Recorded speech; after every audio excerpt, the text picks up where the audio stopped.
o'clock. The purpose of the workshop was to discuss the use of Wolf Field, potentially, with the Summer Collegiate Baseball Expedition League. They are interested in bringing a team to Caldwell and using Wolf Field. It is not a semi-pro team, but it is a collegiate team that a lot of players go from that league into the professional baseball program. So they are trying to get their program up and running in this area. They have numerous teams around the nation, and so they came here and asked us if we would be interested in doing that. So that was, the workshop was held. Certainly no decisions were made. It was just a workshop. We will do our due diligence and bring it back to Port Council over the next couple of months. So again, welcome everyone. It's a pleasure to have you here this evening. The invocation will be offered by Pastor Bill Sperry of the Caldwell Christian Church. If you'd all please rise for the invocation and then remain standing for the Pledge of Allegiance.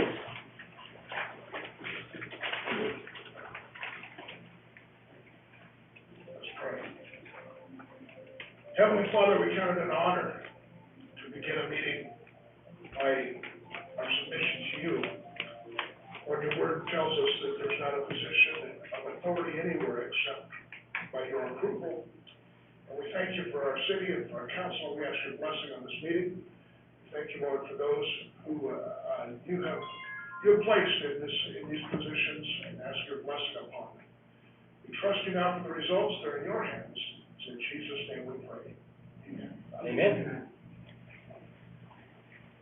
I pledge allegiance to the flag of the United States of America and to the republic for which it stands, one nation under God, indivisible, with liberty and justice for all. Thank you, and please be seated. Again, welcome. It's a pleasure to have you here tonight. If any of you want a mask, if you don't have one, we do have some masks available on the table, as well as hand sanitizer, and thank you for the social distancing. We've separated the chairs to help with that as well. Are there any items on, the clerk call the roll, please. Caller. Here. McGee. Here. Allgood. Here. Wagner. Here. Hopper. Here. Colson. Here. Thank you. We do have a full council to hear the items of business before us this evening. As you heard, 2 of the council members have chosen to participate by Zoom. The other 4 council members are here in person. We welcome all of you again and thank you for your participation. Are there any items on the agenda that present a conflict of interest for council members? Okay, hearing none. We do have a couple of special presentations this evening. We'll begin with the proclamation regarding the Americans with Disabilities Act. And the reason I take this off when I'm talking is it fogs up my glasses and I can't see the screen or the proclamation. So I'll have it on other times, but when I'm talking, unfortunately, I can't wear the mask. All right. I will read for the record. This is a proclamation of recommitment to full implementation of the Americans with Disabilities Act, the ADA. Whereas some 57 million Americans have disabilities which have caused many to undergo the indignities of discrimination. And whereas on July 1st, 1988, the Idaho Human Rights Act was amended to prohibit employment discrimination against individuals with disabilities. And on July 26, 1990, President George H. Bush signed into law the Americans with Disabilities Act to ensure the civil rights of people with disabilities. And whereas it is the purpose of this act to provide a clear and comprehensive national mandate for the elimination of discrimination against individuals with disabilities in the areas of education, employment, government services, places of public accommodation, commercial facilities, and other vital areas of society. And whereas, despite progress over the past 30 years, people with disabilities still have higher poverty rates and lower employment and educational outcomes than those without disabilities. And whereas the City of Caldwell is committed to providing the most integrated, least restrictive environments for people with disabilities and their families to live in freedom and enjoy the promise of education, employment, and to be productive and independent citizens. Whereas it is fitting and appropriate to recognize this date and to heighten public awareness of the 30th anniversary of the Americans with Disabilities Act. Now, therefore, I, Garrett Nankolos, Mayor of the City of Caldwell, do hereby proclaim July 26, 2020 as Americans with Disabilities Act Awareness Day, and do hereby reaffirm that the promise of the ADA will only be reached if we remain committed in our efforts and continue the progress that has already been made. And I've signed that document, and we'd like to present that to Mr. Mapp, is that correct, Jerome? And you can certainly be able to say anything you want, sir, so there's the proclamation, and the microphone is yours, Jerome.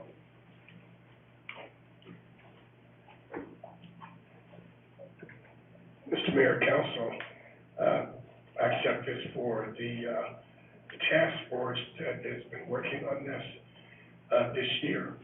5 years ago, or something 5 years, they had a big event over at Capitol Park in Boise.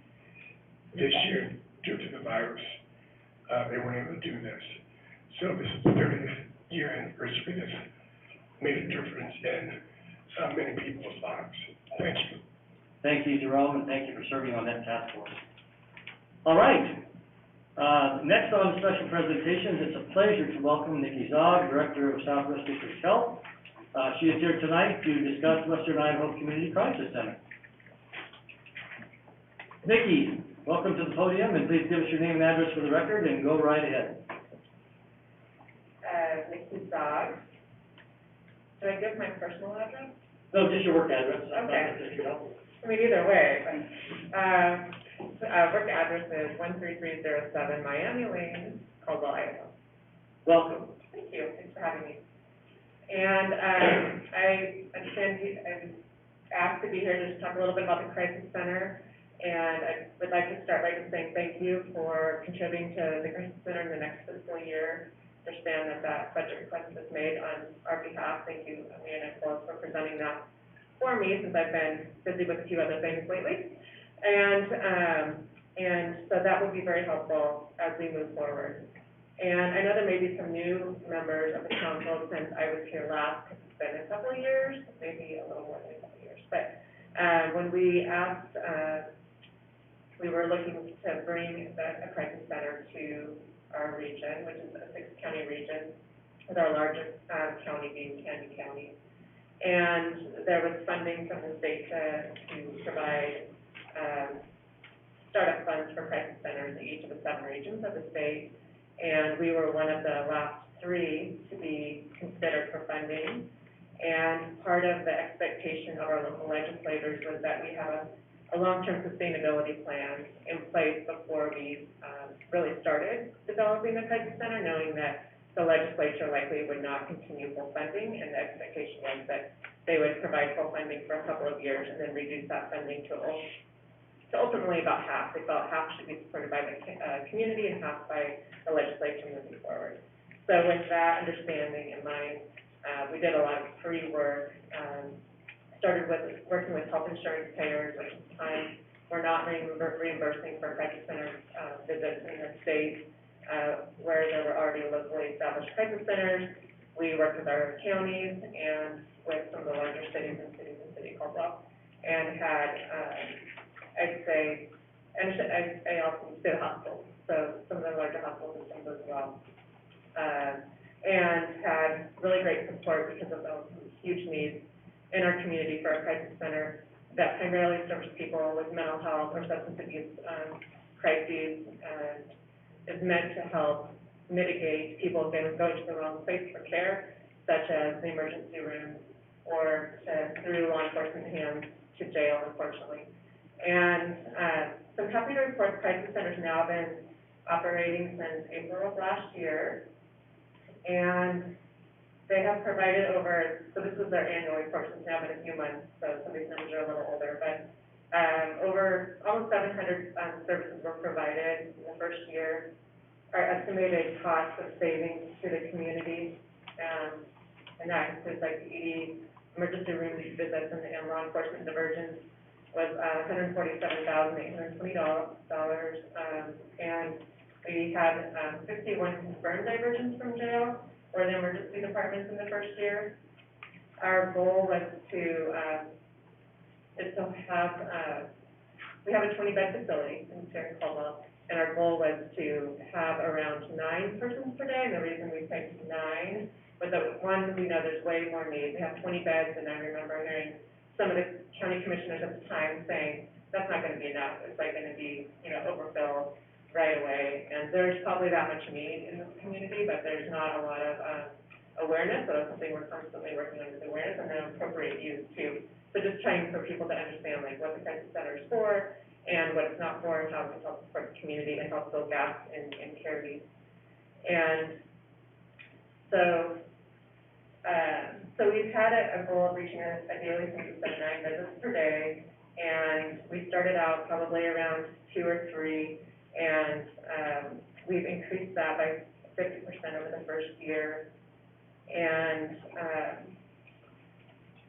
it might be good for me just to also give, I don't know how much everybody knows about the crisis center, so just, I'd like to back up and just say a few things too about the crisis center. So aside from the bed capacity, we only serve adults 18 and older, and it's a voluntary process. So unlike law enforcement or some of the medical diversions that happen with people who are in a mental health or substance abuse crisis, they are put on a mental health hold, and then that, their freedom is pretty much at the hands of the court to determine the path forward. So we want to mitigate crises from getting to that point, and so the crisis center is a place that's voluntary for people to go and receive that confidential service.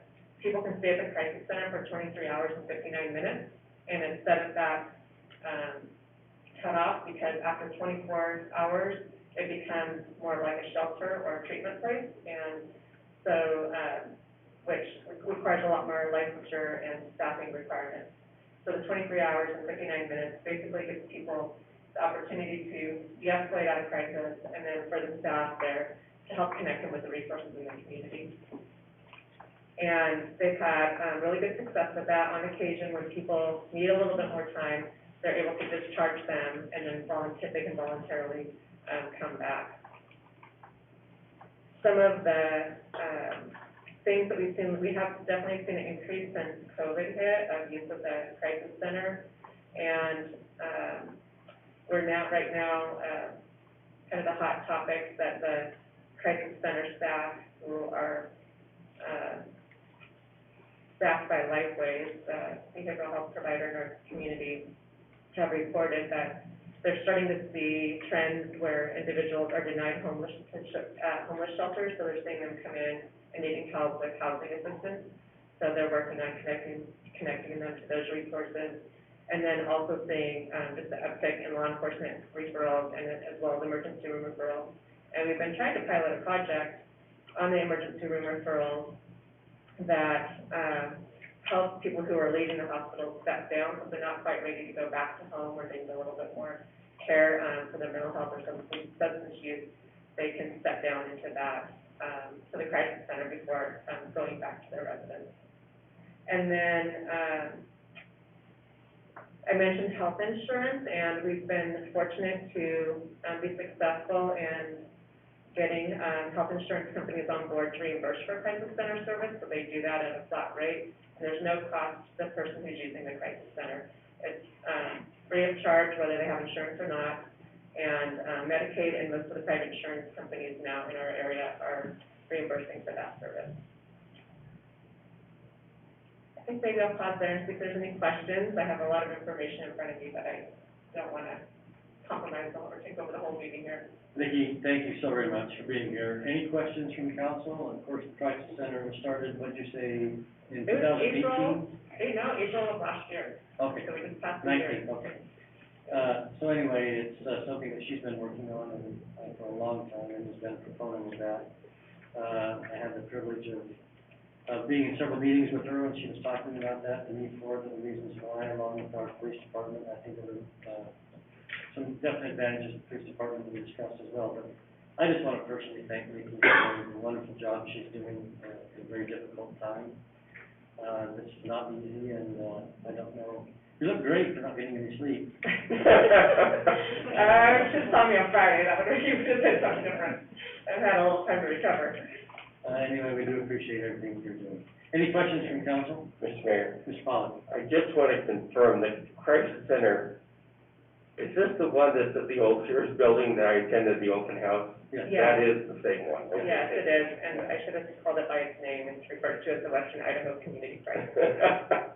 Yes. I skipped that part. Any other questions, Dennis? Did you have any questions? Anybody on, I'm sorry, Jared? Oh, no, just to echo your sentiments, to thank Nikki. I appreciated working with her when I was in the, I guess I still am in the legislature, but when we worked with the Crisis Center, just everything that you're doing and the hours and your staff. I know I've reached out a few times and the responses are always just still so quick, and I appreciate that and everything you guys do, so well done. Rob or, John on the phone, any questions for Nikki? No questions, just appreciate the work that's done, Mr. Mayor. Thank you. John? Yes, thank you, Mr. Mayor. Thank you. Same thing there, appreciate it, thank you. Chris? No, I don't. Okay. All right, we appreciate everything you, do you have more, or? I don't, but I would like to just, say two things really quick. One is, again, thank you for the funding support for this next year, that will help us, and definitely, and, the other is just thank you to your law enforcement. They have been a great partner. One of your law enforcement staff, sits on our advisory council. He's a great asset to our, to the Crisis Center in providing advice and helping us, build that partnership with law enforcement. So, thank you so much for that involvement. Thank you, Nikki, appreciate it very much. Have a safe and wonderful evening, yes. Mr. Mayor, if it's stopped and appropriate, I look forward to meeting tomorrow. It's actually been canceled, It has been canceled. Well, it's gonna be. postponed. Yeah, it's rescheduled, probably not officially yet, but for Thursday.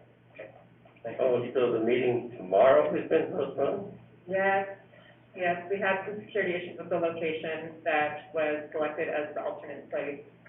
And, so, I think, Mayor, you were in that meeting earlier today, and I wasn't able to make another engagement, but it sounds like the location was probably a little less than ideal, and there were some concerns about some safety. So we're moving it from the administrative building of the county to the county courthouse. On Thursday? I'm sorry? On Thursday? Yes, on Thursday morning, and I believe at 10 a.m., I'm waiting to hear if we're gonna have a forum. So far, I've heard from, most of the board members that, or not quite half, but that won't be able to make it. That was the proposed time, Tim, but again, it was totally dependent upon you and your board. And Yeah, and I've heard back from 3 of them, so I need to hear back from a couple more to make sure we have a quorum, but right now it's tentatively scheduled for 10 a.m. Okay, thank you. Would you keep us posted, and we'll let the council members know? I absolutely will. I'll share out that agenda as soon as we have it done. All right, thank you, Nikki. Yeah, thank you. Stay safe and healthy. Thank you, you as well. All right, next, public presentation is Carrie Sigmund, Smith-Sigmund, K squared, S squared, Carrie K. Smith-Sigmund. Hi, guys. Welcome. Thank you. My address is 106 South Kimball, Caldwell, Carrie Sigmund. I'm with Destination Caldwell. And this is our yearly Destination Caldwell report. And very excited about being here and being able to share what we're doing. Next page. One of the things, I start every presentation with why are we here and why are we being intentional about the decisions and the opportunities that we're providing in Caldwell.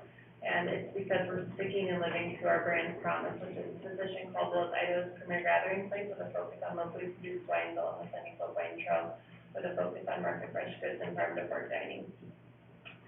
And as you guys know and you've been a part of, we were all a part of revitalizing downtown and rebranding it and giving it a new face and a new name. And it was for the 4 reasons listed there, which, as always, you guys give me time limits because I love to talk.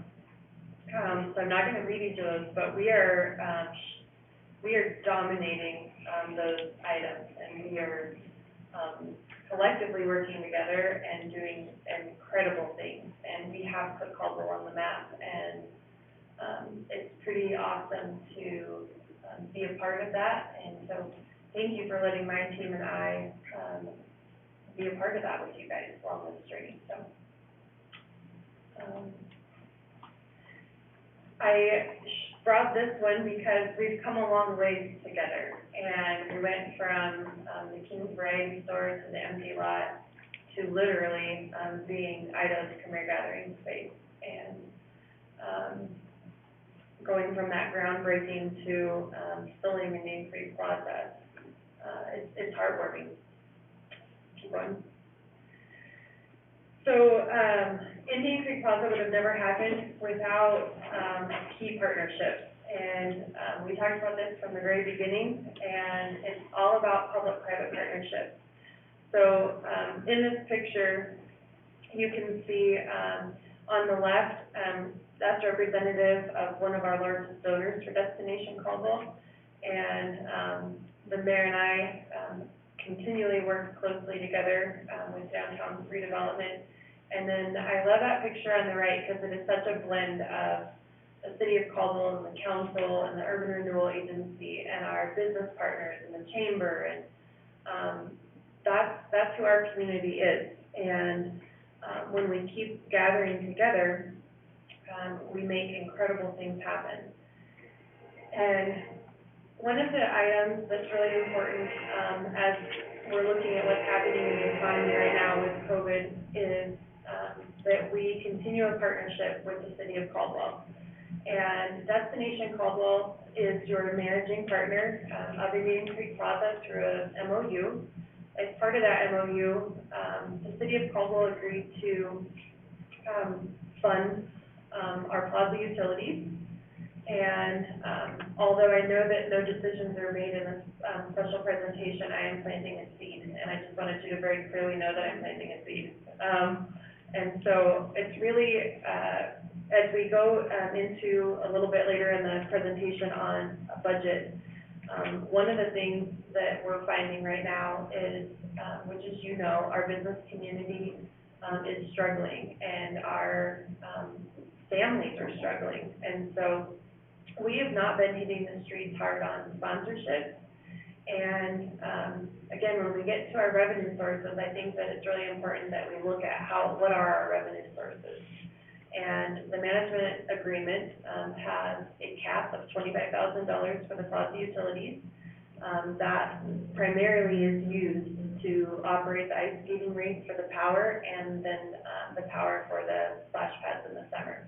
And so that's a very big expense, and, one that I would like the city to consider ongoing from our, mentor from Rapid City, who manages Main Street Square. This was something that he recommended early on, that this was key, in his partnership with Rapid City, was this ongoing, plaza utility, cost. And, he didn't have that help in the beginning, but now it's perpetual for Rapid City, and, there's no end date for that. And, that is something, because it's city property, that, that type of ongoing request, falls within, allowable expenses for the city. So, I just wanted to plant that, and then we'll come back to that at the appropriate time when, the mayor allows me to do that. So what's next for Indian Creek Plaza? We are currently working with a private donor, 2 private donors. One of the biggest challenges for Indian Creek Plaza, when we have concerts, is it is hot on that stage. And when we were planning it, we knew that we were putting the bands in the sun.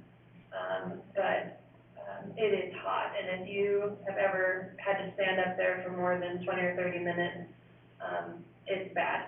And so we are working with, a couple of donors who have already provided the engineering and the design for an awning to be added, to the front of that stage, that, we're doing some studies that will help us, establish really how big those, awning arms will have to be, but it will provide some shade for those bands.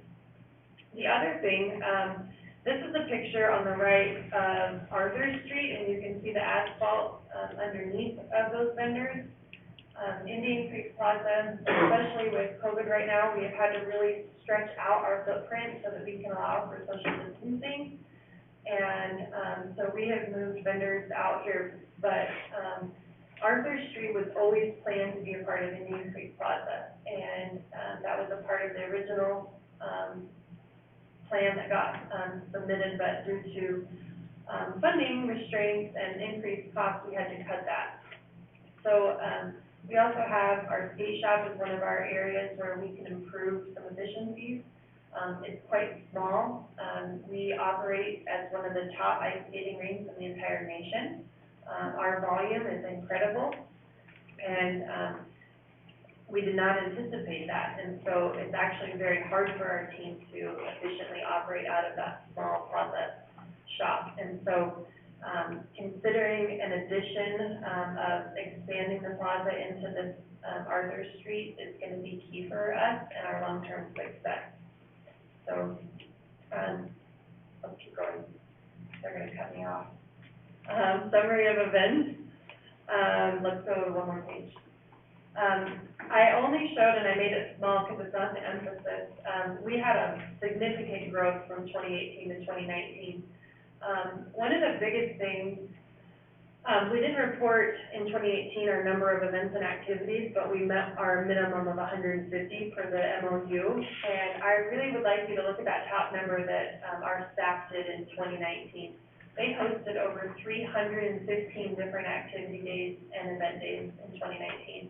And, we were relentless, and our goal was to provide consistent activity in our downtown core. And our businesses are thankful for that. They can see a very clear increase in traffic when we do have those events. And so, personnel, when you see our budget, is our highest expense, and we could not host those events without all that personnel, and they'll tell you that we don't have enough. So, estimated visitors increased, more than double. And, ice skaters, we had a significant growth again in 2019. We made the news a lot, and, those are all positive news stories about Caldwell. More than doubled our social media hits and, increased our website visits. Let's roll through some, keep going on this one. Plaza Palooza, keep going. Mother's Day Market, local legends. These are just kind of a summary of, what's been going on. This one, I will tell you, in 2019, we hosted the Starlight Cinema Series. We did discontinue that in 2020. We did not know that we would have COVID in 2020. I feel like the movies would have been good, for our community in 2020. But there's a significant cost for those movies. The film industry charges $500 just to show the movie. And so we ended up replacing that with the Downtown Get Down, which is a family event each month. And, we've only held 2 of those so far, but, they've been well attended by families in replacement of that. And then ice skating is incredible. I already showed some of those numbers. So let's look at the budget really quick. Our proposed revenues for 2021, this is going into next year. It's really hard to read. I'm sorry, you guys. So I want you to note, we would not be here either without our business improvement district, and that accounts for about 1/4 of our budget. And one of our Destination Caldwell board members and our bid president, Dan Norman, is here. And that bid tax assessment is also one of those key points of operating in Main Creek Plaza, and it's that consistent income that is needed. The red one on the bottom is event income. We work really hard as a team to make sure that our free events have income. And so if you look at our generation of revenue on those as well, we do really well. And that also includes sponsorship in that area. And then our ice skating makes up almost 30% of our income. And so very important. Go into expenses. So this pie is very large on payroll. Again, payroll, our people are our most valuable asset. We would not be able to do anything without our staff and our team. We've had some modest growth, which I'll show you in a minute, with our team. But we have a very highly skilled team that loves this community and is very passionate about creating safe, fun environments for everybody. Because time is of the essence, this is our team and our positions that we currently have right now. We do have over 20 part-time employees between the spring, or the summer and the winter events, and we like to put people to work. So, and we'll just go to there. But with that, I would stand for questions. I was only 2 minutes, right? Thank you, Carrie. Yeah, it was about 2.5 minutes. No, it was very well done. Thank you, Carrie. Questions from council? Mr. Mayor, Mr. Pollard? I was trying to count, but it went too fast. How many paid employees does Destination Caldwell have? Not enough. 1, 2, 3, 4, 5, 6, 7, 8, 9, 10. We have 10 full-time employees. Other questions for Carrie? Wow. Well, we want to tell you thank you. My glasses keep fogging up. We want to tell you thank you. You have, well, I know you have board members and the staff here. Would you like to introduce those I wonderful have Courtney people? with me. This is Corey and Jeremy. They are our plaza operations, and they keep Indian Creek Plaza looking magnificent. And they truly do an incredible job. I think that it looks just as good, or if not better, than when we started managing this space for you guys. And it's a lot because of these two and their passion. So, and then Dan Norman is here. I come to work at 7 in the morning. They're already at work. They are also, they're very late. And then they're like, you want to have another event, Carrie?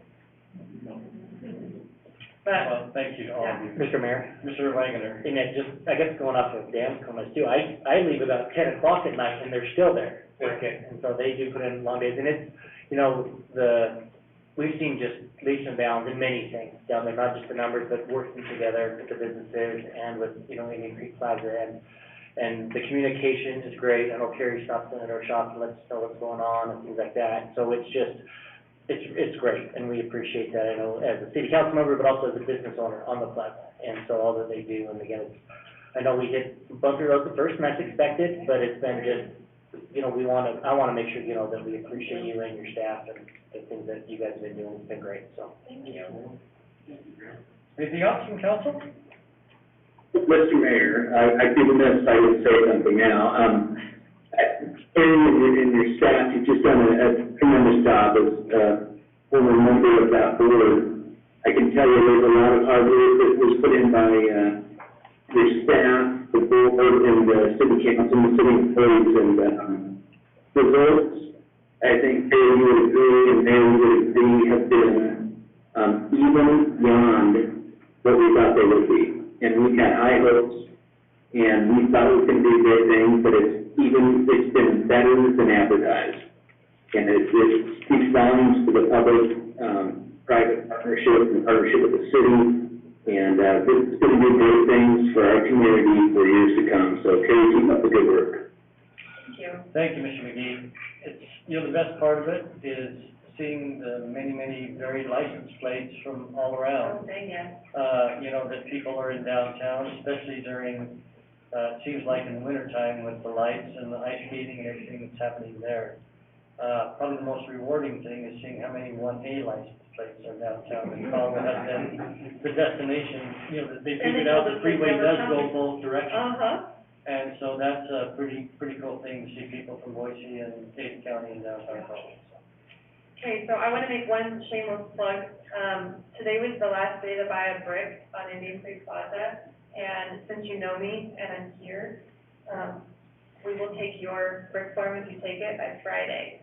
And you can have your name on Indian Creek Plaza, and it's a big fundraiser for Destination Caldwell so that we can keep hosting events and building community with you. So, Thank you, Carrie. thank you. Well done. All right, that is the last of the special presentations this evening. Is there anyone in the audience that would like to address the city council about an item that is not on the agenda? Seriously? Yes. We'll go with her You first. asked. Yeah. If you come up and give us your name and address for the record, please. My name is Tony Watt, and, If you could pull the microphone down just a little bit, please. Thank you. We just need to I get was up gonna there. ask for a step stool. Anyways, my name is Tony Watt, and, I live here in Caldwell, 3409 South Kimball, Welcome. and thank you. I became a Idahoan about 3 years ago, retired here from law enforcement. And, my concern here is, for many, I'm talking for many, and I just want it to be known that, I have a problem with the fireworks before and after, and, I know it's a state issue. but, I will be bringing it every month until something's done. As a PTS,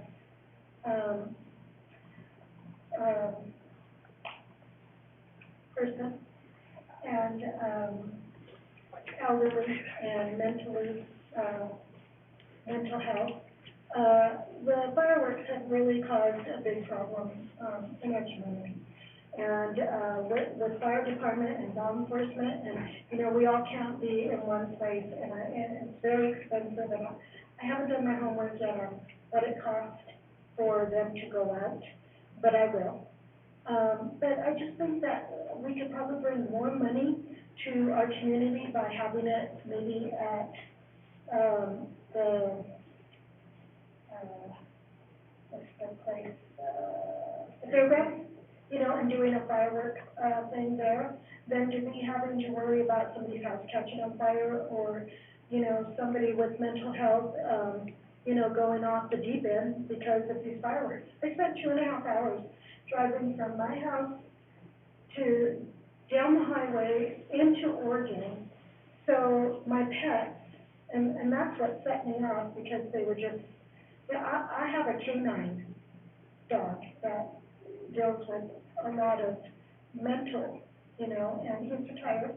And, I spent 2.5 hours driving on the road, blasting my music, just to get away from that. And even when I came back, it smelled like sulfur. I couldn't even stay in my own home. And so I just, that's just me and many others that have, you know, major concerns about it, and nobody really doesn't know where to go about it. And so I volunteered to help, but I didn't know when to work here. So it's just kind of it's just a really big problem I find here in Caldwell. It's such a beautiful little town, and I love it.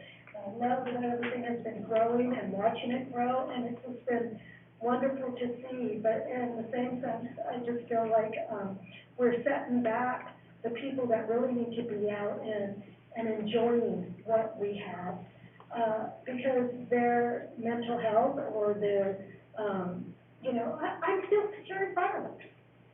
And I just think that it's something that needs to be addressed and something that needs to be done about it.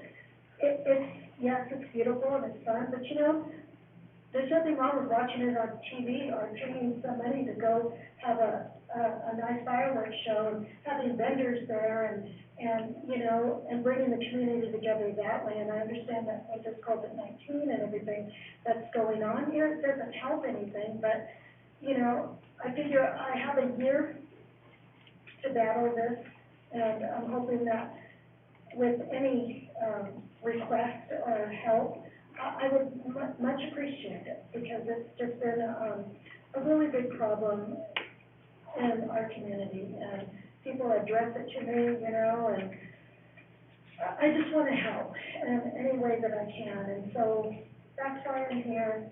You'll see me here next month, and the next month, and the next month, and I'll have more updates, you know. I'm going to get stats on what our hospitals, you know, how many kids and adults came in with burns, and how, you know, mental health, how many people in that division, and, you know, I just find it a major concern for our county. And so let me be clear, are you talking about the fireworks going off in people's yards and streets and backyards? Or are you Correct. talking about the big fireworks display that the city does? No, I'm not the city, just the people. I mean, there were so many illegal Okay. fireworks. Yeah, no, I It was understand out of that control. situation, yeah. Now, here's the thing, if I may, just for clarification for you. Unfortunately, the city has zero control over that. And the reason is the legislature, at this stage of the game, allows the sale of those fireworks in the state. It's kind of weird because, and, you know, everybody knows what's happening, is you can buy the fireworks, and you sign a little piece of paper that says you're taking them out of state and you won't shoot them off, and that's just not the case. So what happens is people buy those fireworks in the county because you can't buy them in the city. I mean, our ordinance does protect that. And so, and again, you're more than welcome to come here every month, but I would actually, where I would suggest that we can do, and we can help you get that, is get you in contact with our local legislators. I would love that. Because that's really where the legislature, if they ban the sale of those fireworks in the state of Idaho, I think it will cut down on those dramatically. That's my own humble opinion. Right, correct. I could be completely wrong, I've been wrong before, just ask my wife. She's got marked on the calendar every time I'm wrong. But I understand what you're saying. You know, we've heard this comment before, it bothers pets, that type of thing, they're going off till 1, 2 o'clock in the morning. And unfortunately, we get hundreds of calls, right, Chris? I think we went to 35, is the chief here by chance? Wasn't it 35 fires? Yeah. Oh, I believe it. Yesterday there was one, I talked to, one of the firemen, over off the freeway on 44. That was started, by fireworks. And came really close to houses. And, 4th of July was a long time ago. It starts, 3 weeks prior, 3 weeks after, done. Well, would you do me a favor? Absolutely. Again, would you repeat your name and address so that we can, Tony, T-O-N-I, last name Watt, W-A-T-T. okay, your address? Address, 3409 South Kimball Avenue, Caldwell. What I'll do is, we've got that on the record now, I'll have Debbie have the fire chief get a hold of you, and he would be a great resource for you there. Okay. And then that way we can also provide you with the contact information for our legislature. That would be beautiful. Okay? Thank you for your time. Yes, done. Tony, I would like to say I'm a retired firefighter, and that is the one season that I don't miss at all. So this has been a problem that's been going on for over 45 years that I'm aware of. Yes, and I have 5 years with the fire department. I run a liaison, used to run a liaison for the state of California. So I've worked with CDF and CDC and fire department and, police fire and PD sheriff. I can go on. I've seen the devastation that fireworks do. I mean, we're talking about November even, what a fireworks can do. And yes, I've seen it go away too. I've seen it where, I live in the county, unfortunately, right across the street is the city. And so, all night long they're going. So, but, yes, and, that is one of them. And when I first started in law enforcement, I was a 911 dispatcher. The calls that come in, it's just overwhelming. And, it takes away from what we really need, our deputies and PD to go out to. Not to, my neighbor's lighting on fireworks.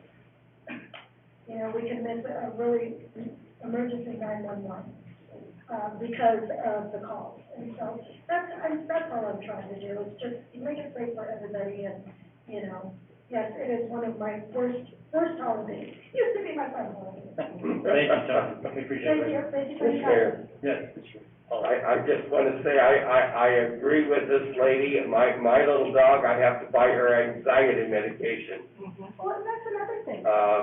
During both the 4th and New Year's. Yes. And yes, I have to buy her special medication to get her through this. Well, not only just our animals, but, people are doing it too, You're absolutely correct. Absolutely correct. And that's where it becomes, our mental health just goes through the roof. Thank you for speaking up. okay, Terry? She back? I'm back, because this wasn't a part of my annual report. Carrie Smith Sigmund, I'll give my personal address, 17741 Linden Lane, Caldwell, Idaho, 3607. So, what I wanted to say is, I know that there's, COVID stuff happening, and, as elected leaders in our community, I want to thank you. I know that there is no easy answer to COVID, and COVID is very real. I have friends in the hospital system. I know that this is something that is very, very real, it's getting closer to every family. Someone knows someone finally. It's feeling a little bit more real. At the same token, I have been watching at Indian Creek Plaza, the youth in our community and they have no one watching them. And the number of youth that are coming to Indian Creek Plaza because they have nowhere else to go, no other safe place to go, is staggering, you guys. And if we continue to take opportunities away from our youth, I really worry about what we will be doing to our crime rates. We should be looking at more than COVID health in this community, and we should be looking at our whole health of what is happening. Our hospitals are overrun with mental depression, attempted suicide. They have an increase in drug overdoses. Recreational drug use is unreal right now. I would encourage you to, unfortunately, make very hard decisions when it comes to COVID, and leading the way with a heart that looks at our whole community, because kids are going hungry, kids are being abused, kids are going down the wrong path, and they are our future. And we've closed the YMCA, we've closed sports, we have taken away, there are some sports, but trust me, sports are shut down. All the school sports that the kids don't have to pay for, those are not happening. We are taking opportunities away from our youth to learn how to assemble, learn good hygiene, and learn how to be a part of the community in a safe and healthy way. And yes, COVID is real, and yes, the numbers are increasing, but please, in all the decisions that you make, look beyond that and look at what we're doing to our whole health of our community. Our businesses are suffering. I have friends that are in the medical world that have been let go because the hospitals are suffering. I know this is a bigger picture than city council, but you guys are going to be making decisions again that are, you will not win. And God bless you for making those hard decisions, and thank you. Thank you. I'm a little confused. Why didn't you see it shut down again? I don't know, I haven't been told. They are They're not operating fully, no. just partially. According to the parking lot, they were. They were open or shut? Today, yes, the parking lot was pretty busy. I don't know. Obviously, that's their board decision, that's not a city decision, but, anyway, thank you for your comments. Anybody else would like to address the city council? All right. You have the consent calendar in front of you, and I think, Mike? Mr. Mayor, Yes. I understand we need to remove item number 7 from the consent calendar, which is approval resolution authorizing the execution of a development agreement with Saray Company Rock Contractors of 2441 Connor Avenue, Meridian, and Renaissance Company and Pacific West Communities, collectively developer for Caldwell 23 development. So that will be removed, and with that, I will make a recommendation that we approve the consent calendar as amended. Okay. First, we need to take care of the motion to remove. We have a motion to remove item number 7 from the consent calendar based upon staff recommendation. Is there a second? Second. Okay. All in favor, please say aye. Aye. Any opposed? Motion carries. Item number 7 has been removed. Now, Now I will make the motion that we approve the consent calendar as amended. thank you. We have a motion by Mr. Pollard to approve the consent calendar as amended. Is there a second? Second. Second by Mr. Carlson. Any further discussion? Will the clerk call the roll, please? Pollard, Yes. McGee, Yes. Allgood, Yes. Wagner, Yes. Hopper. Hopper, Yes. Carlson. Thank you very much. The motion is unanimous to approve the consent calendar as amended, removing item number 7 from the consent calendar. And again, for those in the audience, the consent calendar consists of items that are routine in nature or purchases that were pre-approved through the budget process, contracts that may have been approved through the budget process, and/or items that are considered very usual and routine in nature. That moves us then to old business, which there is none. We'll move to the new business calendar. The first item is a quasi-judicial public hearing, which I will explain in just a moment how it's to be conducted. It is known as case number ANN 2002 and SUB 20P03, a request by TO Engineers on behalf of Lee, how do you pronounce that name? Jinky. Jinky? Yeah. Okay, thank you. I knew I would do it wrong, so I apologize. I appreciate it. No Okay, worries. on behalf of Lee Jinky, Pontifex Capital to annex parcel R343410B, 13.98 acres with a zone designation of R1, single-family residential, consistent with the 2040 comprehensive plan designation as low-risk residential. There's also a requested a preliminary plat. So, this is a quasi-judicial public hearing. If you would like to speak to this, there are sign-up sheets over here to my right. You do need to sign up to speak at a quasi-judicial public hearing, and you will be sworn in here in just a moment. I will explain how this case will go. We will first open the case, ask for staff to make their presentation regarding the case. Both the information for case number ANN 2002 and SUB 20P03 will be, the testimony and evidence is all for both of those at the same time, even though we will make two decisions at the end of the process. So we will first ask for the, again, staff to make the presentation. Then the applicant or their representative will make the presentation, and those who have signed up in favor of the request. Then those who have signed up with questions or are neutral to the request, and then those who have signed up in opposition to the request, and we will take those in the order in which they have signed up. After all of the testimony is given, then we go back to the applicant or their representative to give rebuttal testimony if they feel it's needed. After all that testimony is given, then we will begin the decision-making process first by closing the public testimony portion of the hearing, and then asking staff, council to approve an evidence list, which I keep track of, the city attorney keeps track of during that process. They will approve that evidence list, and again, that evidence list applies to both the annexation and the subdivision plat. Then once we've established the evidence list, then we will first take up the annexation. They will begin the process by approving a comprehensive plan analysis, findings of fact, conclusions of law, and an order of decision for the annexation. If the annexation is approved, then we will move to the subdivision preliminary plat. If the annexation for any reason is denied, then the plat becomes moot. So we would not move to that decision-making process. Certainly, council can take testimony tonight. They can go right into the decision-making process. They could, if they want to, continue the hearing to another time and date certain if they would like to hear more information or gather more information. Or certainly they can approve or deny either request based upon the findings of fact, conclusions of law, and also the evidence list. So those are the items that we will look for tonight and consider throughout the public hearing.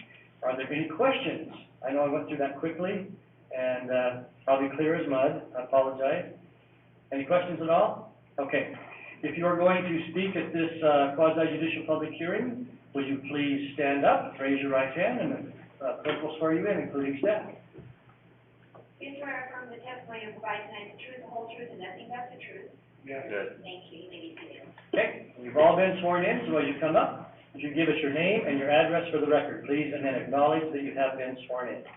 So again, I will declare this case open, case number ANN 2002 and SUB 20P03. Welcome.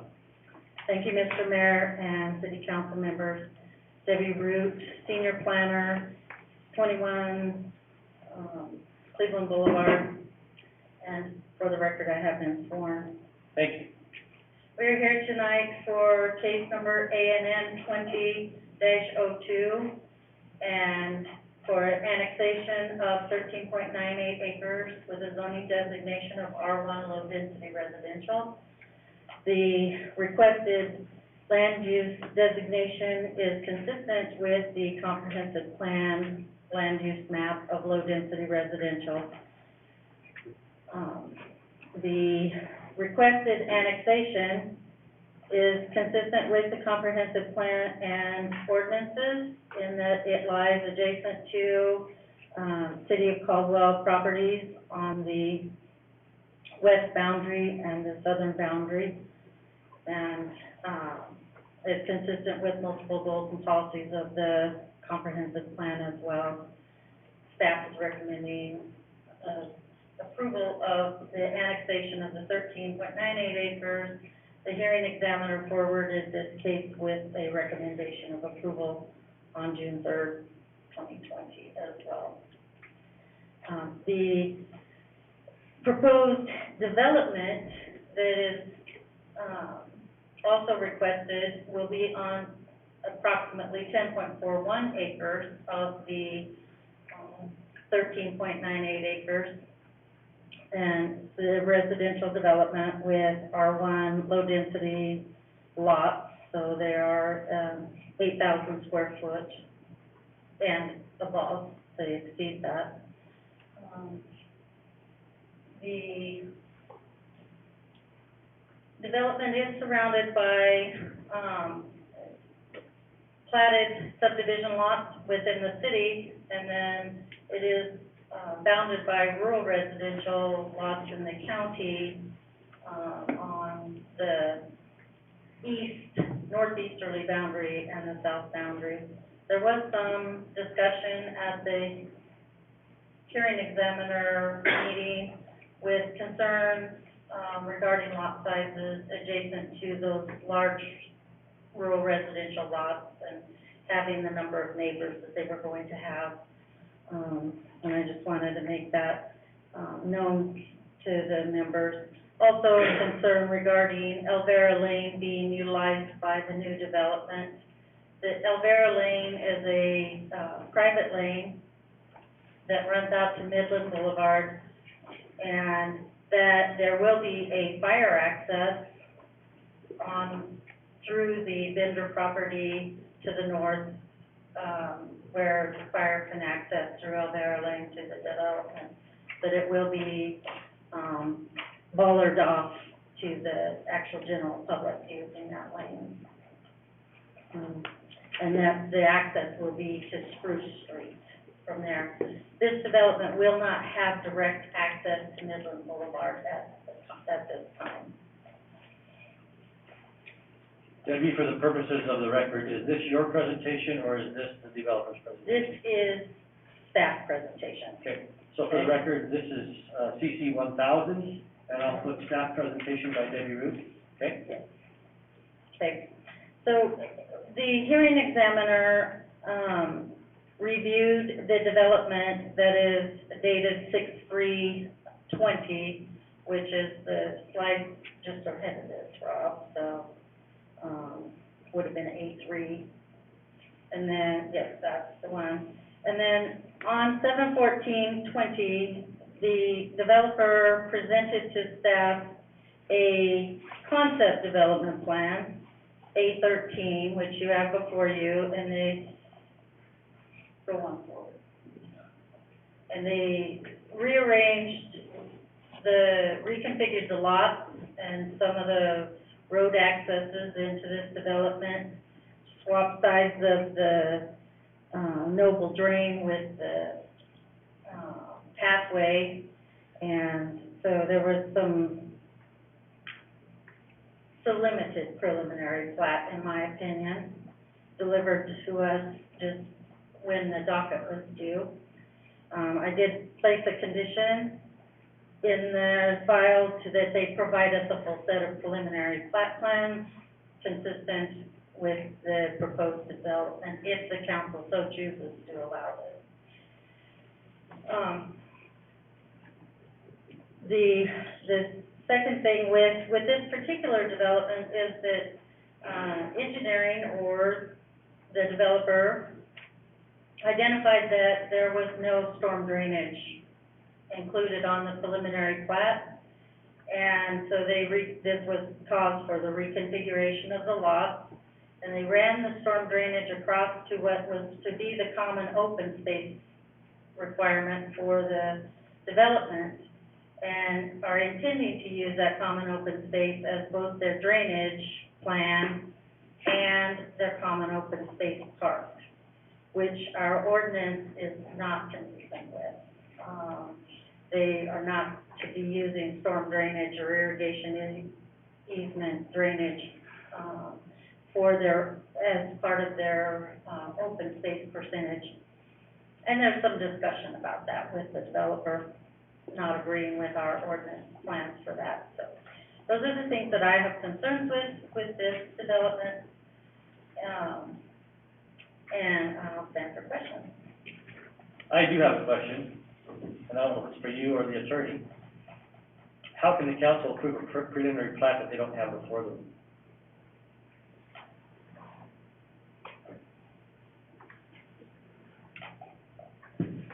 Mr. Mayor, members of the council, Aaron Sable here. I would agree that could not be done clearly tonight. A preliminary decision, so to speak, on the annexation could be discussed. Any final ordinance affecting that, I would recommend wait until the decision on the preliminary plan could be completed at the same time. Well, this would be my second question, and I apologize, guys, we have to do things by the rules, but, so again, typically, and I think based upon what the policies of the city have been, is the annexation in many cases is contingent upon what the final use of that annexation is going to be. The information during the public testimony portion of the hearing, which I'm responsible to conduct, is applicable to both, right? So we're gonna have testimony tonight in a hearing, or not, that applies to an annexation and then to some preliminary plat that the council does not yet have before them. So how can the council, in my opinion, I just think that the dog is before the cart, or horses before the cart, or carts before the horse, I turn that around. So I'm not, we love these wonderful R1 developments in the city, but I just think we're way ahead on this thing. I don't know why we would even take testimony on something that's not currently before us. I'm asking Mr. Attorney. Mr. Mayor, what you said is absolutely correct. Without reviewing the ordinance on this point, it is possible that the city could legally annex property without, considering preliminary plan. Historically, I don't know that that's ever been done. Right. Certainly, your decision to bring property into your city is usually contingent to some extent on what will be done with that property, and that would certainly be the reason why they should come together. Right. And again, as I said, prior to this, is we're hearing testimony on both of these items at the same time. So I don't mean to be a party pooper, but my suggestion is that we continue this public hearing, remand it back to staff, for completing all the things that you've talked about, storm drain policy that doesn't work. We don't have a true preliminary plat before us to approve. Get that preliminary plat taken care of and bring it back at whatever time and date that information is available. For me, it's just, we're spinning our wheels tonight to do something that, listen to testimony that's gonna be different in 2 weeks from now, because we don't have the plat. Mr. Mayor? Yeah.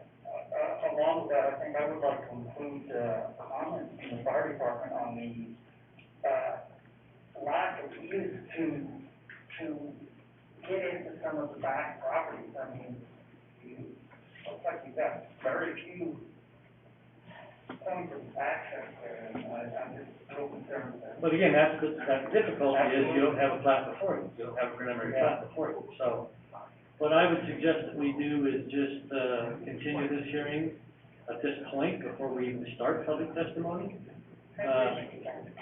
to give staff and the attorneys time to work that out. I've been on the council for 8 years and doing this for a long time. I've never seen anything like this come before us that wasn't ready to be, and I just don't feel comfortable doing it unless. Mr. Mayor? Yes. I would make the motion that we continue this, to a time and date. Well, I don't know that we can do it with time and date, certainly, because we don't know. How long do you think you would need? 2 weeks, 4 weeks? That would be dependent on the developer. They're saying peace. I'm sure they are. Okay. 2 weeks? And again, if it's not ready, we can continue it again. That's Okay, all. great, What, thank you. so what's the date of our next council meeting? August the 3rd. Okay, so I'll make the motion that we continue this item to, council meeting on August 3rd. Okay. Second. I have a motion by Mr. Pollard, second by Mr. Carlson, to continue this public hearing at its point, which is just after staff presentation, to a time and date certain, which would be August 3rd, 7 p.m., in these chambers. All right? Is there any further discussion on that? Mr. Mayor, Mr. Wagner? if I may, so, because I know that we do have, at least I'm looking at a preliminary plat in the application, so maybe if Ms. Rue could enumerate again, just to be very clear, what she's expecting from the developer to provide between now and then, just so there's a very clear understanding of what appears to be lacking, and I guess also just what is lacking from that summary plat. Yes, we can certainly have her do that, directly with staff, so. So I clearly did, encourage the developer to bring forth the preliminary plat that they presented to the hearing examiner. That was their option. And I got significant pushback from one of the developers stating, this is a preliminary plat. We bring these to you all the time and change them before we come. And, so I disagreed, which is why I added the condition, because this concept drawing, the 7/14/20, is not a preliminary plat, it's a concept drawing, and, Okay, well, what we'll do, because just for process, we have a motion on the floor, second to continue it. These are items you can deal with directly with the developer. yes. Again, and so again, taking into consideration Mr. Wagner's comments, that we clearly enumerate those with the developer. But again, just to be clear, my concern is, we haven't done this before, so that's not true. I've seen this happen 0 times in 32 years. So that was my concern. I just wanted to get that on the record. So, we have a motion second. Any further discussion? All in favor, please say aye. Aye. Any opposed, nay? Motion carries. And so I've got the evidence list so far, just again, what I mentioned earlier, Aaron, and I'll keep track of it between now and the next term. Okay? Well, Mr. Mayor, does that also take item number 2? Yes, that is a companion document, which is also be continued to the next, time, fully companion document. All right, that takes us then to item number 3, which is the public hearing legislative case number 08-2002, a request by the Planning and Zoning Department to amend Chapter 10, Article 2, Section 100202 of the Caldwell City Code, making changes to certain uses of the land use schedule. Jerome? Or Debbie, who's going to be doing that?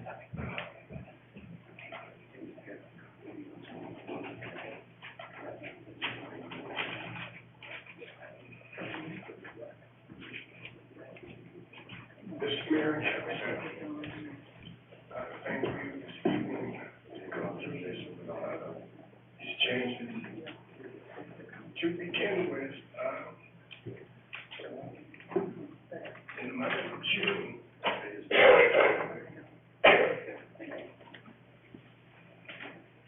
I made a presentation to you in regards to some concerns we had in the planning department whereby multi-family dwellings were allowed to be built in commercial zones without any review by the planning department.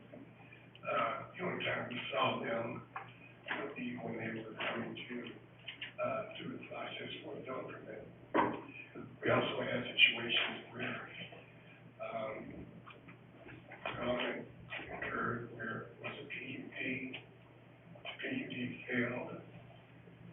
So because commercial was then allowed, because multifamily was allowed in the commercial zone, developers stopped taking unilaterally bring in multifamily dwelling units into those areas. A couple of times we stopped and reminded them that it was a PUD and that they had to come back to this body before they could move forward. We also have 4 places that were developed, and we started seeing 5 fourplexes, 6 fourplexes, 10 fourplexes built in the area, and it just overwhelmed that particular part of the city with that development. So we really had no control of design opportunities. As we looked further into the ordinance that we explained on that date, that we found that multifamily units, were allowed in industrial zones. We also found that, mobile home parks or manufactured home parks were allowed in, industrial zones. So this is why we came, to this body to, see if we could alleviate some of those concerns that the planning department had. So on, July 9th, the Planning Board Commission, heard my presentation in regards to the changes into our code. Some of the concerns are identified on page 2 of the staff report. Just to read a couple of them, is that multifamily dwellings are allowed outright in commercial industrial zones without any land use development review, no public hearings, no site review, no review of impact of development, where there may be, affected surrounding area. So you're applying commercial areas where, single multifamily units were allowed in those areas.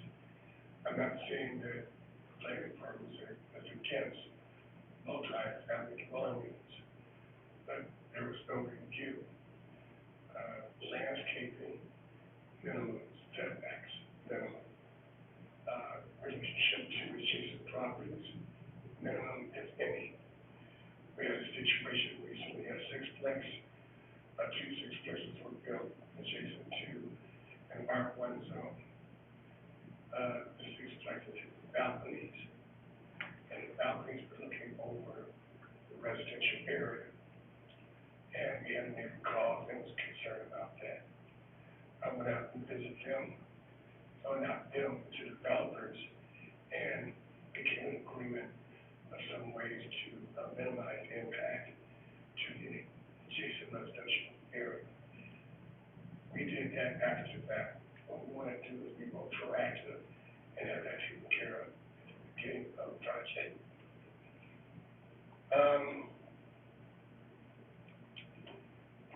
One other issue comes with that is traffic impacts. As we develop in the city of Colorado, impacts of residential is going to be different than impacts of commercial. On our arterials, on our collectors, even on our local streets. We don't have a chance to review any of that. And what the Planning Board Commission also did is that they also reviewed the entire concept of multi-family dwelling units in the R3 zone as well. And in their review, they felt that for an R3 zone, triplexes, 4, 5, 6 units, and multifamily should all be special uses. And the reason why is to have some idea of what's being developed in those particular areas. So the language table that you have in the staff report identifies table 1. This is the new breakdown in regard to those items which would be special use permits or prohibited uses in multifamily, mobile home, parks, and land use developments that are residential in nature. As you notice on that particular one, they were allowed special use permits in industrial zones.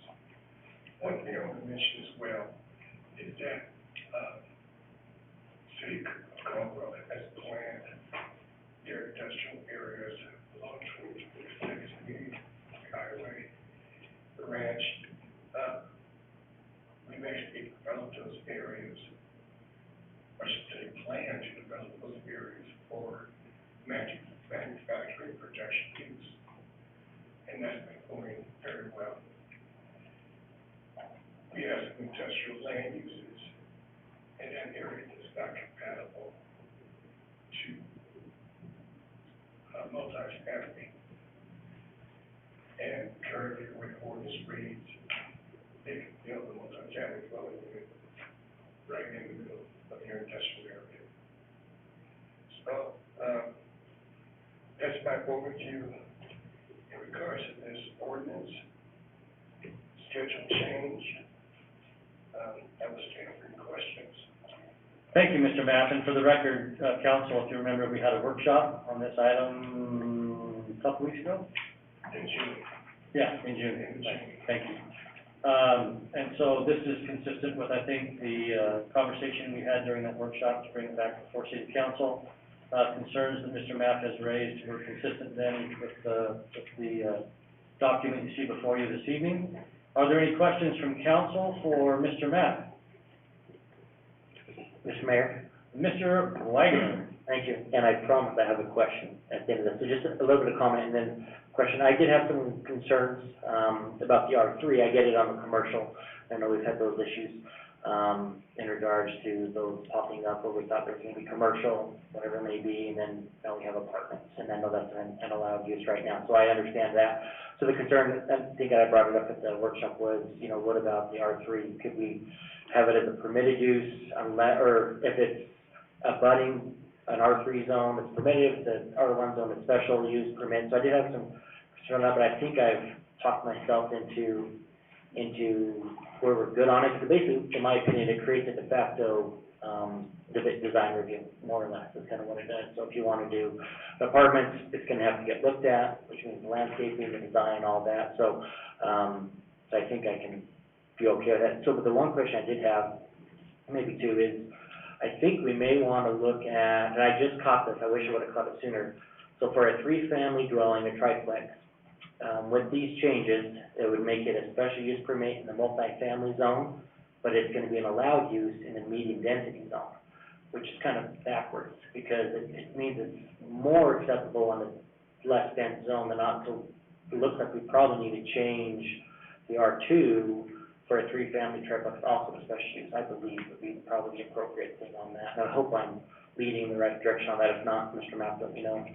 Then I guess the other one too is just, it would be good to, because this is gonna create more work obviously for staff, gonna create more work for the Planning and Zoning Commission hearing examiner, just that if this does pass, if it's council's decision, to keep an eye on that and maybe next year do an evaluation, say this is how many more applications we got, this is the results, was it worth it or not? Because we can always obviously look at this in the future, but, so that would be one request, I guess, and the question is if we need to change the R2 also to a special use for the three-family dwelling. Mr. Mapp. Mr. Wagner, I think you're not saying, I know you're correct regarding the R2, we missed that one. So I stand with that change. In the R3, the issue is, expectation. In the, if we limit as a special use for fourplexes in the R3, planning department gave them people start building triplexes and do the fourplexes and look at the same problem again. As I understand, because Councilman Wagner's comment is to allow that as allowed use.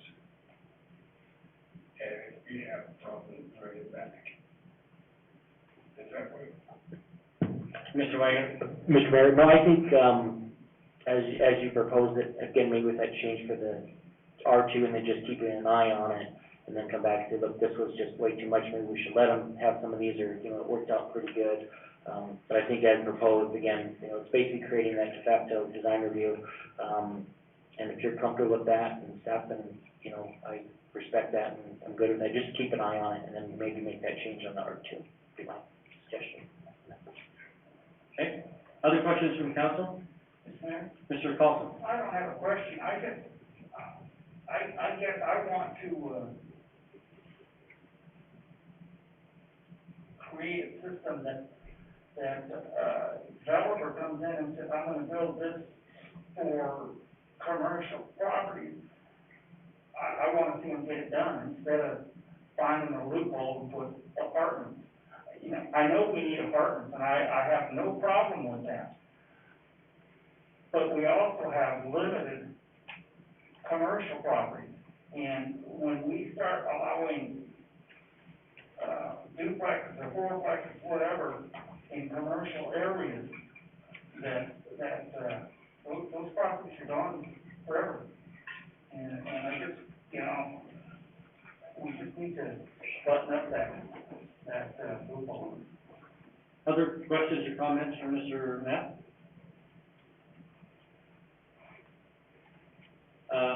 I don't see Mr. Hopper, is he still there, is he gone? He dropped off a couple minutes ago, I don't know. If it was internet or whatever, okay.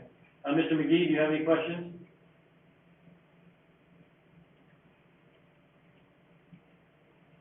Mr. Mayor, I can listen, I have no questions, thank you. All right, thank you, Mr. McGee. All right, any other questions for Jerome? All right, there is no one who has signed up to speak in this public hearing. Thank you, Jerome. So again, this is a legislative public hearing, so, if there's no further questions, Mr. Knapp, is there a motion to close the public hearing? So moved. Got a motion by Mr. Pollard, is there a second? Second by Mr. Wagner to close, public hearing case number OA-2002. Any further discussion? All in favor, please say aye. Aye. Any opposed, nay? Motion carries unanimously. All right, that takes us then to the action item, which would be to consider bill number 27. So, Mr. Wagner, this would be where the actual change would be made. And I think your suggestion and comment to Mr. Knapp was that also R2 should be a special use permit for a triplex and above, correct? Yes, that is correct. Okay. All right, so if you approve this, then please include that in your motion to direct staff to change that language. Correct, Mr. Sable? Okay. All right, that brings us then to the, again, bill number 27, ordinance number 3284. This is the companion document to the legislative hearing that was just conducted regarding OA-2002. This has been brought forward this evening with a request to waive the rules, pass it on first reading by title only. I don't see a summary for publication on this one. So, I will read this by its title only and ask for council's consideration. This is bill number 27, ordinance number 3284.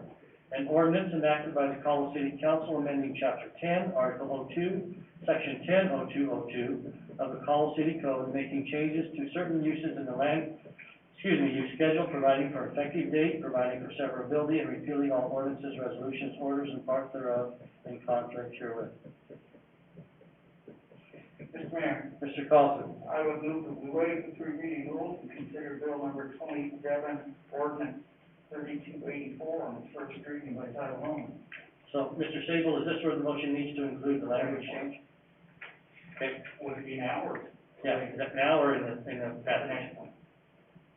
Because we're just waiving the three readings. Yeah, you're right, I'm sorry. Yeah, we're just waiving the rules, okay. So the rules have been suspended, motion by Mr. Carlson, is there a second? Second by Mr. Allgood, any further discussion? Will the clerk call the roll, please? Carlson? Yes. Pollard? Yes. McGee? Yes. Allgood? Yes. Wagner? Yes. Hopper's back on. Hopper? True. Okay, all right, so, the rules have been suspended. Mr. Mayor, I would sponsor bill number 27, ordinance 3284, and add that, R2 would have a special use permit for triplexes. And I think that's a little change. Okay. So there's a motion by Mr. Carlson to sponsor bill number 27, actually it would be amended bill number 27, ordinance number 3284 with amendment to the table including, in the R2 zone that triplexes require a special use permit. Is there a second? Second by Mr. Second. White. I'm sorry. Thanks, John. Jerome beat you to it. Second by Mr. White. Anyway, fine. It's a delay in the Zoom, I think. Anyway, second by Mr. Wagner. Any further discussion? Will the clerk call the roll, please? Carlson? yes. Pollard? Yes. McGee? Yes. Allgood? Yes. Wagner? Yes. Hopper? Hopper? Yes. All right. Bill number 27, ordinance number 3284 amended has been passed to include the R2 special use permit for a triplex. All right, that completes that item on the agenda. That then moves us then to item number 5, which is to consider bill number 29, ordinance number 3286. Brent, or excuse me, Rob, is this one yours, or who's doing this one? Or the attorney? Okay.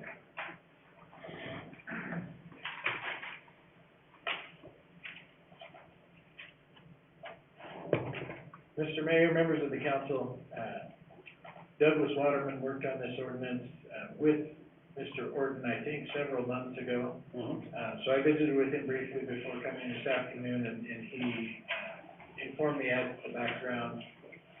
I don't know that it's urgent, if you see any changes that are necessary, but the background is that, there have been individuals that will start construction that impacts municipal utility facilities within the city right-of-way that have not first obtained a right-of-way permit.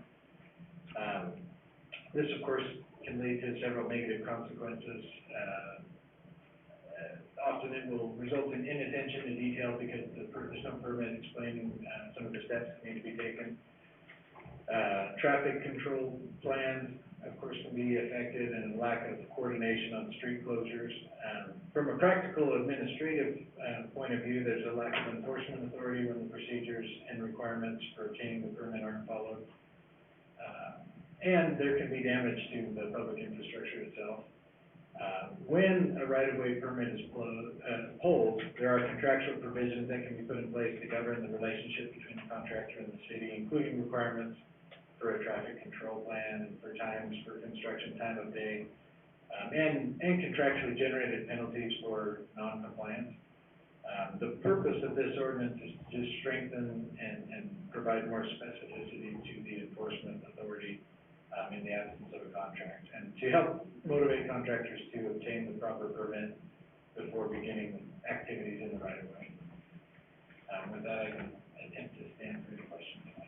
Thank you, and I think, Rob has reported to us, in the workshop that we had water running down the street, we had, utility lines that were drilled into, we had all kinds of problems, streets closed without us knowing, without, safety services knowing, and so, that's some of the items that I can remember you talking about, that brought this to the attention. Rob, anything you want to add? No, Mr. Mayor, at this time, that basically sums it up. We are just strengthening our right-of-way permit process. And then, as you know, in the last, budget workshop, we talked about the fee structure, and so the fee structure may be changing in the future as we adopt new fees, but we're at least getting the new language and the requirements for, proof of insurance and all those things implemented now. Thank you. Okay, any questions for Mr. McDonald or the city attorney? Yes, Mayor. Mr. Holgren? Either one, I don't, when you say we're strengthening the requirements, what happens if someone, what's the remedy when someone tears up asphalt that doesn't have a permit? The fee schedule that we have in place, increases the right-of-way permit fee, and it increases also, the penalties for doing work in the right-of-way without a permit that's been pulled. If you extend beyond the length of your permit, then you're susceptible to a fine. If you start before your permit is approved, then you're susceptible, for a fine or penalty as well. I apologize, I don't have the exact numbers in front of me, but I know that we're still reviewing all those numbers for the new budget year, and those are the numbers that I was gonna bring back, before the public hearing that was gonna be held in the second meeting in August, for approval of those fees, and so those will be finalized at that time. So Chris, this one deals with destruction of public property and what the consequences are associated with that, and that's in 80130. And that's, of course, a violation of this section shall constitute a misdemeanor punishable by a fine of $1,000. If a violation of this section extends over the course of multiple days, each separate 24-hour period during this violation occurs shall be constitute a new and separate misdemeanor. So it could be, if it's a week, it's $7,000. So we have a fine system in place, or this is a This misdemeanor? puts it in place. I would speak to, Mr. Mayor, acting without a permit and destroying public property in the right of way, has always been contrary to the city code, and have a provision in the city code that says any violation of the city code where we don't enumerate a penalty constitutes a misdemeanor. State law says that that's up to $1,000, so in some ways, this is already in place. This states it more plainly and directly with respect to the activity we're trying to protect. And it provides a lot of specificity in the first paragraph about what types of activities that could constitute the destruction of public property that we're aimed at. Now, the fines and the details that are being added, I believe, are primarily aimed at, once you pull the permit, the kinds of activities that fail to comply.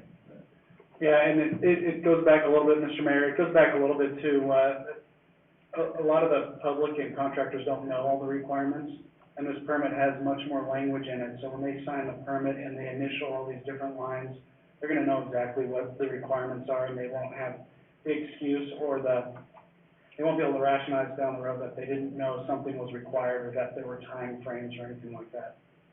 Yeah, and then, I'm totally in support, but I just wanna make sure we have the teeth to back it up when we write that, so that's what I was asking.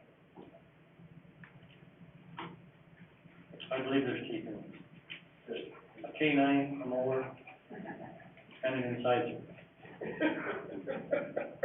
Sorry, you can't tell the math without smiling enough, so I had to put something in there.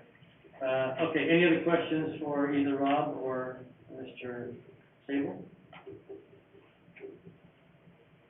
John or Rob? I can't see if you're raising your hand or not, I apologize. Either one of you have questions? Okay. Not here, Mayor. All right, then I will read this bill by its title only and ask for council's consideration. Again, this is brought forward with a request to waive the rules and pass it on its first reading. There is no summary for publication. This is known as Bill number 29, ordinance number 3286. An ordinance enacted by the Caldwell City Council amending Chapter 8, Article 1 of the Caldwell City Code by the addition of a new section 080130 pertaining to the destruction of public property and ascribing a penalty thereto, providing for an effective date, providing for severability, and repealing all ordinances, resolutions, orders, and parts thereof in conflict herewith. Mr. Mayor, Mr. Pollard. I move that we waive the three reading process, consider bill number 29, ordinance number 3286, on its first reading by title only. Thank you. Is there a second? Second. Thank you. My motion by Mr. Pollard, second by Mr. Allgood to waive the three reading process, consider bill number 29, ordinance number 3286 on its first reading by title only. For the clerk, call the roll, please. Pollard, Yes. McGee, Yes. Alvin, Yes. Wagner, Yes. Hopper, Yes. Carlton. Yes. Thank you. The rules have been suspended. You have the bill before you. Mr. Mayor, Mr. Pollard. I will sponsor bill number 29, ordinance number 3286, and move for its passage by title only. Thank you. Is there a second? Second. We have a motion by Mr. Pollard, second by Mr. Allgood, to sponsor bill number 29, ordinance number 3286, move for its passage on its first reading by title only. For the clerk, call the roll.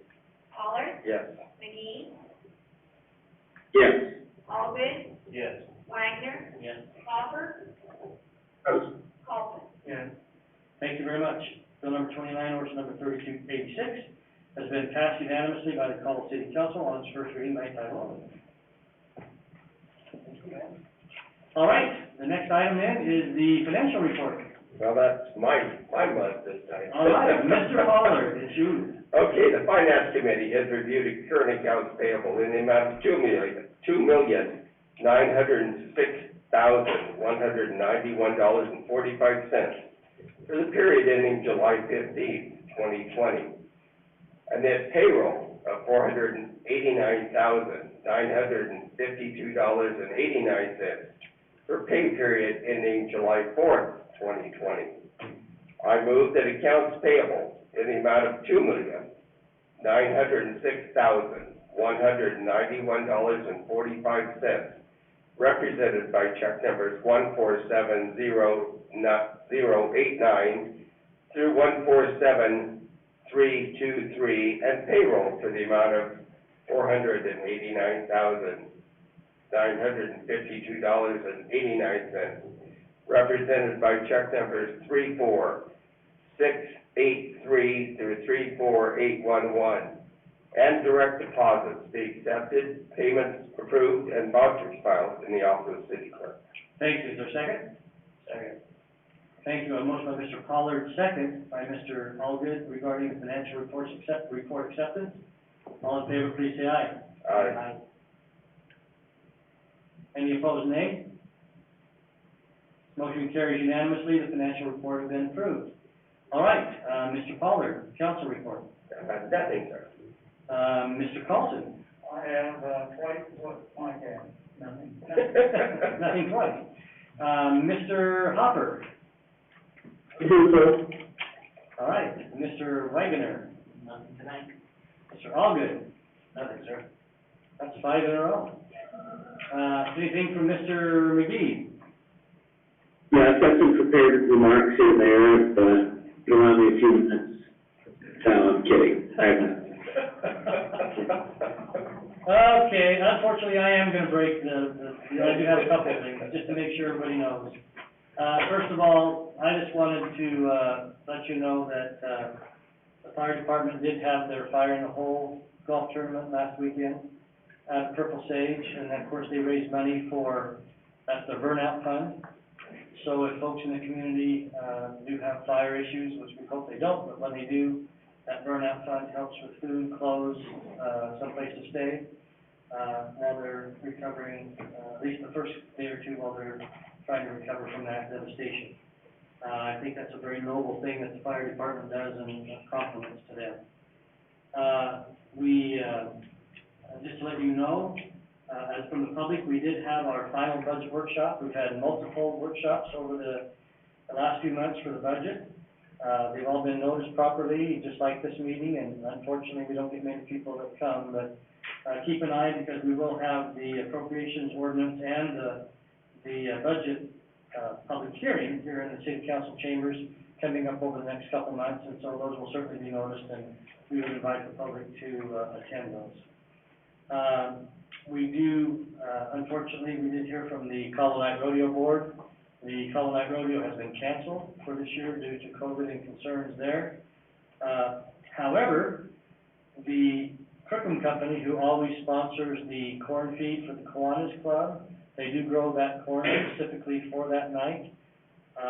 They have offered, and of course, a lot of things like, youth, soccer programs and different things do make money from that, the sale of those tickets for either the chuck wagon or for the corn themselves.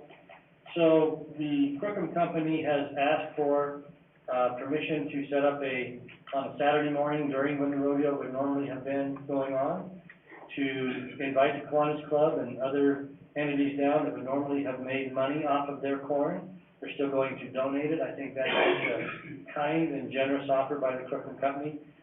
They will bring it down, the picket the day before, and so I don't know the exact date, but I do know, I don't know if it's the first Saturday or the last Saturday that when the, rodeo would have happened. Look for that, it will be publicized.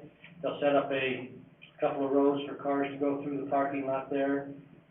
There will be social distancing and all that stuff, but they're gonna have the corn there for, sale. And those service clubs and or youth organizations that make their money off of it will still have the opportunity to do that, so. Will that be at the Dayton property? No, it's gonna be at, Simplot, just in front of Simplot and O'Connor Field House, so people can just come in off the boulevard, drive through, and then pull right back out on the boulevard, so.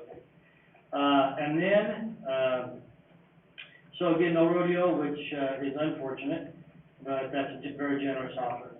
Just so council will know, and, Mr. President, I will leave tomorrow at noon to attend the ICRIM Board of Directors meeting, which, you know, I serve on that board and represent the cities on the western side of Idaho, along with other county commissioners, and Mayor Bland represents cities on the eastern side of Idaho. This is their annual meeting where, policies, renewals,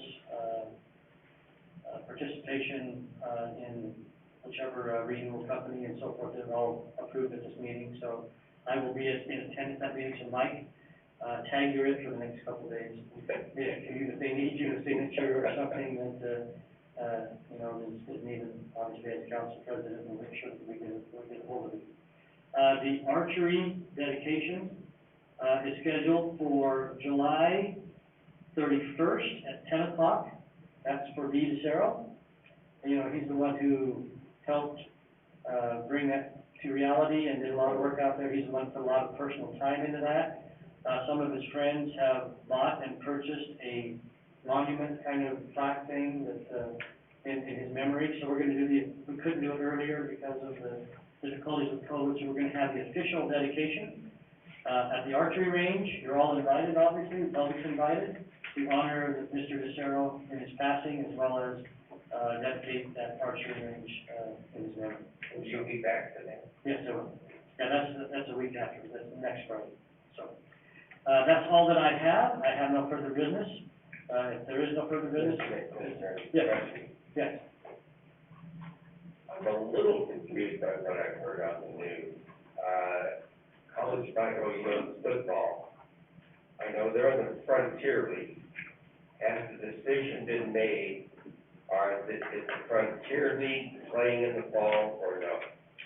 All sports, both Cascade Conference and football, will be played in spring. So even the Frontier League has made that decision? I texted Regan just to make sure, and she said yes. In fact, football has also been, delayed until spring. Thank you. So any fall sports at the college, basketball, I think soccer, football, cross-country, I think is fall. Any fall sports, have been postponed until the springtime, so. All right, is there a motion to adjourn? So moved. Is there a second? Motion by Mr. Alden, second by Mr. Carlson. All in favor, please say aye. Aye. Any opposed, nay. Motion carries unanimously. We are adjourned.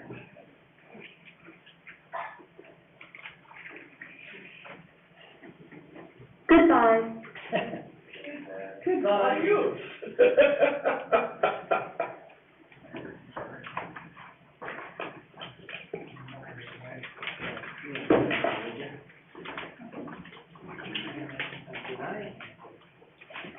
Got it.